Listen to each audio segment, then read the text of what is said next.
Quick like and subscribe if you enjoy my content. My name is Cole. I'm 37 years old, and I work as a crisis management consultant for corporations in San Francisco. I help companies manage PR disasters, navigate scandals, and respond to situations where the truth is coming out whether they want it to or not.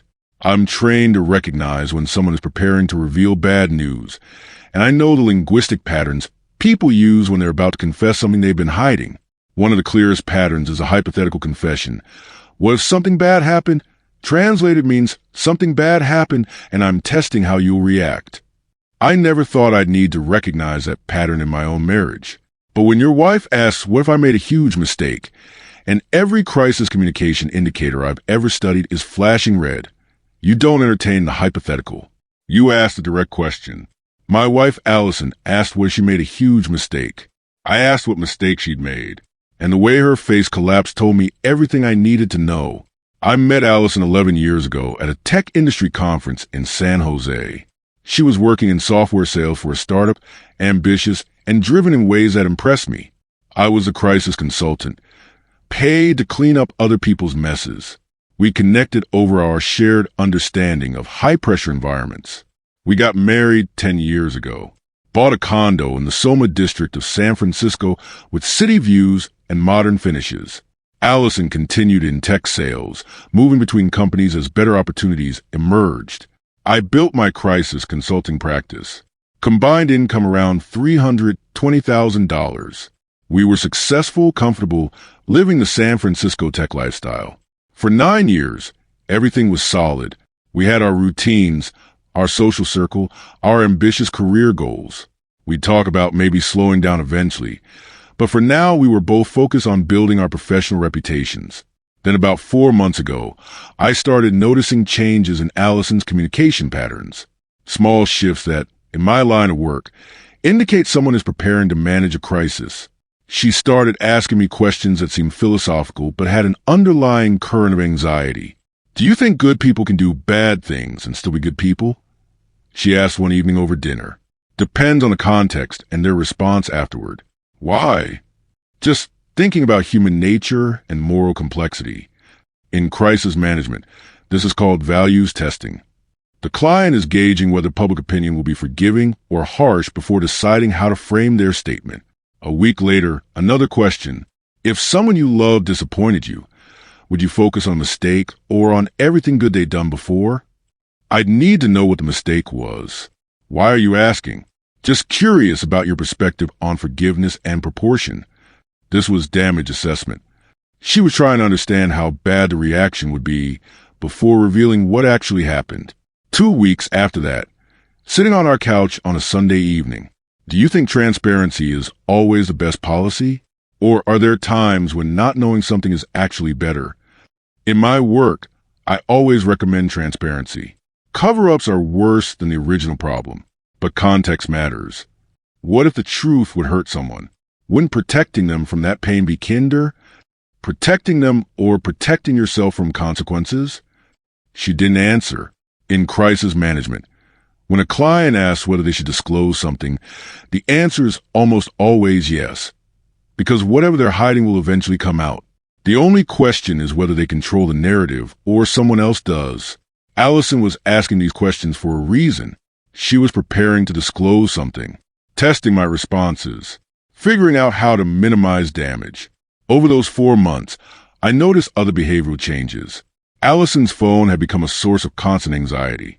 She'd check it compulsively, respond to messages with unusual urgency, keep it face down on surfaces, and angle the screen away from me. Everything okay at work? I'd ask when I noticed her stress. Just a difficult client situation. It'll resolve. But the anxiety didn't resolve. It intensified. She'd started working later hours, coming home at 8 or 9 p.m., sometimes later, claiming deals were closing or negotiations were running long. The physical intimacy between us had decreased significantly. We'd gone from a healthy, intimate life to occasional to rare. I'm just exhausted from work, she'd explain. It's not about you. But in crisis management, I've learned that when someone says it's not about you, it's usually exactly about you, Or more specifically, about something they're doing that involves you whether you know it or not. Last week, Allison's behavior shifted from anxious to resigned, like she'd made a decision she wasn't happy about, but had accepted as necessary. Wednesday evening, she came home at 7 p.m., earlier than usual lately. She seemed subdued, nervous. "Can we talk?" she asked. In crisis management, "Can we talk?" is how people start disclosures they don't want to make. The phrasing is soft, asking permission, trying to control the timing and environment. "Of course. What's going on?" We sat on the couch. Allison was twisting her hands, a self-soothing gesture that indicates high stress. "I need to ask you something hypothetical." Every crisis management alarm in my brain activated. Hypothetical questions are rarely hypothetical. "Okay." She took a deep breath, the pre-disclosure inhale. "What if I made a huge mistake? Like, really huge, something that could hurt us? Would you want to know? Or would you rather just move forward without knowing the details?"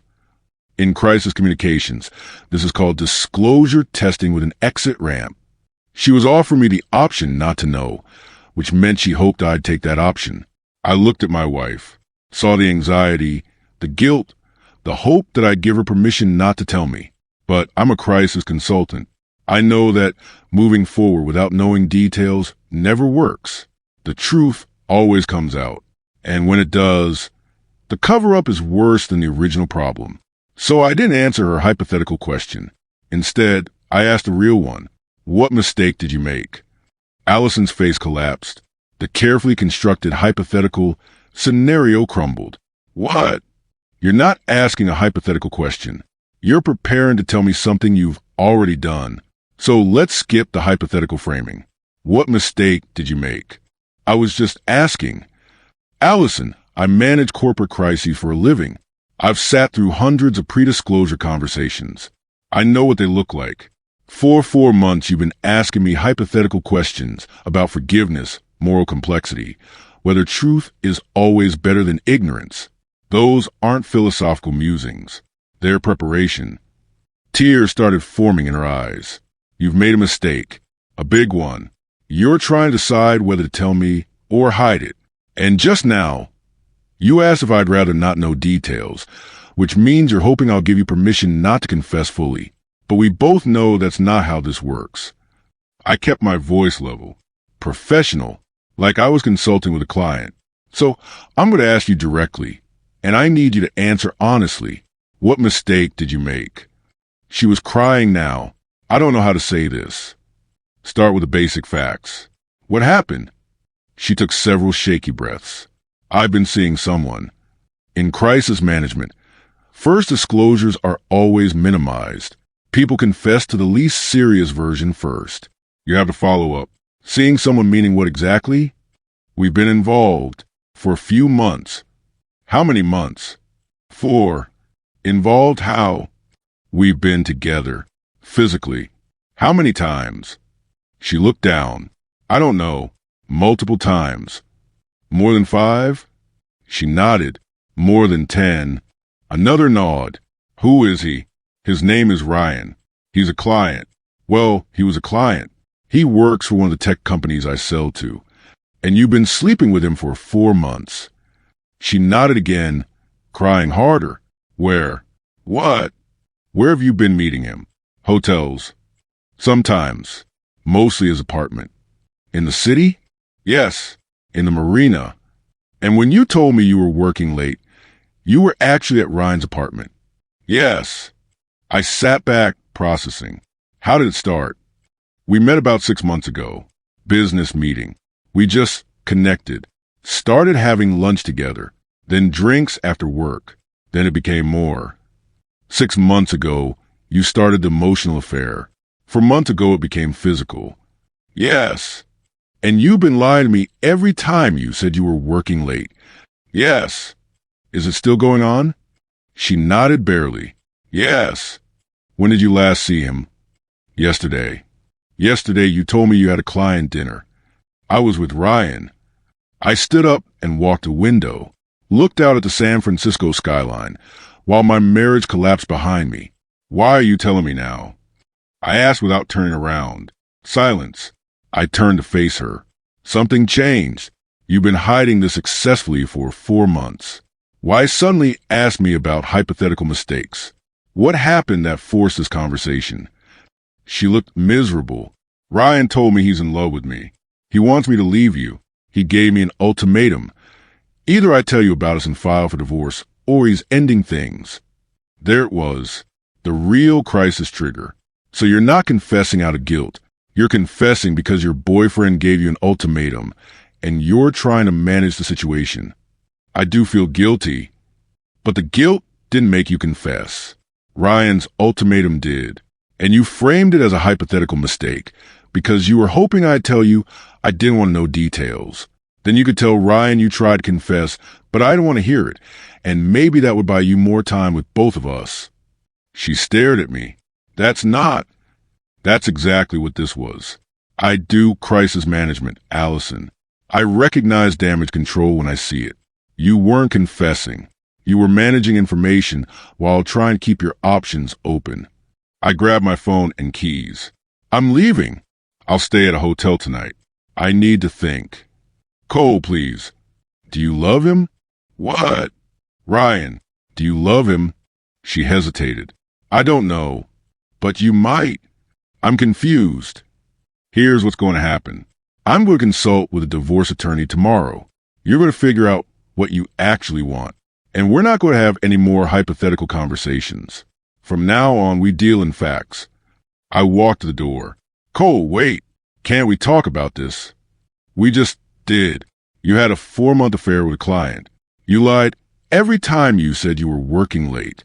You're only confessing because your boyfriend gave you an ultimatum. What else is there to talk about? Whether we can fix this. You don't want to fix this. If you wanted to fix this, you would have confessed 4 months ago when the affair started. Or 2 months ago when you started asking me hypothetical questions about forgiveness. You want to manage this. Control the damage. Keep your options open. That's not the same thing as wanting to fix it. I left. Heard her crying as I closed the door. I drove to a hotel near the financial district, checked in, went to my room, and sat in silence processing everything. Allison had been having an affair for 4 months. She'd been asking hypothetical questions about mistakes and forgiveness while actively cheating. She'd only confessed because her boyfriend forced her hand, and she'd framed it as a hypothetical to give herself an exit ramp if I said I didn't want to know. That wasn't a confession. That was crisis management. And I knew exactly how it would play out because I'd seen it hundreds of times in my work. Thursday morning, I called a divorce attorney. Her name was Helen Park, one of the best in San Francisco. Helen, I need to file for divorce. My wife has been having a 4-month affair with a client and confessed last night. Did she confess voluntarily? She asked me what I'd do if she made a huge mistake, hoping I'd say I didn't want to know. When I asked what mistake she'd made, she admitted to the affair, but she only confessed because her boyfriend gave her an ultimatum. So she wasn't confessing out of remorse. She was managing a situation. Exactly. I work in crisis management. I recognize damage control when I see it. She was testing different narrative options before deciding what to disclose. Do you have evidence of the affair? I have her admission. Detailed confession, including timeline, frequency, location. She admitted to multiple encounters over 4 months, lied about working late, met him at his apartment in the marina. That's solid. In California, infidelity doesn't affect property division, but it affects my negotiating position. She's going to have a hard time claiming she deserves more when she's the one who violated the marriage. Helen filed papers Friday. Allison was served Monday at her office. She called immediately. You filed for divorce? Without even trying to work on it. You had a 4-month affair. You only confessed because Ryan gave you an ultimatum. There's nothing to work on. I ended it with Ryan. I chose you. You chose me after Ryan forced your hand, and I filed for divorce. That's not choosing me. That's losing your other option and defaulting back to safety. That's not fair. What's not fair is you asking me hypothetical questions about mistakes for 4 months while you were actively sleeping with someone else. What's not fair is you framing your confession as a hypothetical so you could gauge my reaction before deciding what to admit. That's crisis management, Allison. not honest communication. You're punishing me. I'm responding appropriately to a situation you created. You had an affair. You lied for 4 months. You only confess when forced to. Those are facts, not punishment. Allison hired an attorney, a man named David Chun, who tried to argue that my interrogation of her had been manipulative. Helen shut that down. My client asked a direct question after recognizing his wife's hypothetical question was actually a confession. She then voluntarily provided detailed information. That's not manipulation. That's a wife admitting to an affair. David tried to claim the affair should be relevant to property division. Helen countered. While California is a no-fault state, the circumstances of the marriage breakdown affect negotiations.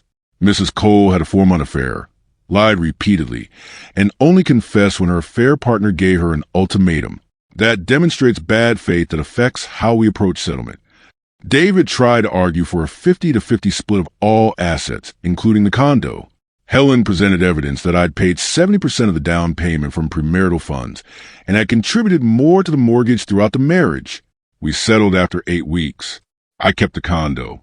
Allison got 35% of joint savings. We each kept our own retirement accounts and client portfolios. No spousal support for either party. 10 years of marriage ended because she asked about a hypothetical mistake that wasn't hypothetical. I heard what happened afterward through mutual connections in the tech industry. Allison tried to get back together with Ryan after the divorce was filed, but Ryan had moved on. His ultimatum had been about control, not commitment. When Allison was actually available, he wasn't interested anymore. She also faced professional consequences. Word spread in the tight-knit San Francisco tech scene about the affair with a client. Several companies stopped working with her. Her reputation in the industry suffered. She eventually moved to Seattle for a fresh start with a different tech company. She tried to reach out about a year after the divorce. A long email about how I'd been unfair to reject her hypothetical framing, how I'd interrogated her instead of letting her confess on her own terms. I replied with one line. You asked a hypothetical question about a real situation. I simply asked the truth instead of playing along with a fiction. Then I blocked her. I kept the condo in Soma, made it entirely mine, removed every trace of Allison. About 18 months after the divorce, I met someone at a professional conference. Her name was Kate. She was an ethics compliance officer, understood crisis management, appreciated direct communication. On our third date, she asked about my divorce. My ex-wife asked what if she made a huge mistake. I asked what mistake she'd made. She'd been having a 4-month affair and was testing how I'd react before deciding whether to confess fully. Kate's eyes widened. She was testing you with a hypothetical? Classic pre-disclosure behavior. She'd been asking me hypothetical questions about forgiveness for months. The huge mistake question was her final test before confession. She was hoping I'd say I didn't want to know details. But you redirected to the truth. I asked what she'd already done. Because hypothetical questions about real situations deserve real questions in response. She wasn't being philosophical. She was managing a crisis. What did she confess to? 4-month affair with a client, multiple times. Lied about working late. Only confessed because her boyfriend gave her an ultimatum. The hypothetical framing was her way of maintaining some control over the disclosure. That's calculated. That's crisis management. She wanted to control the narrative, gauge my reaction, keep her options open. When I refused to play the hypothetical game, she had to deal with the real situation. Kate nodded slowly. In compliance work, we see this all the time. People who ask, what would happen if someone did X, are usually telling you they already did X. Exactly. Hypothetical questions are confessions wrapped in plausible deniability. We've been together for over a year now. Kate has never asked me hypothetical questions about mistakes or forgiveness or what I do in theoretical scenarios. She just communicates directly. No crisis management necessary. My wife asked what if she made a huge mistake. I asked what mistake she'd made. And that shift from hypothetical to real forced the truth out. She wanted to confess on her terms. Test my reaction. Maintain some control over how the information came out.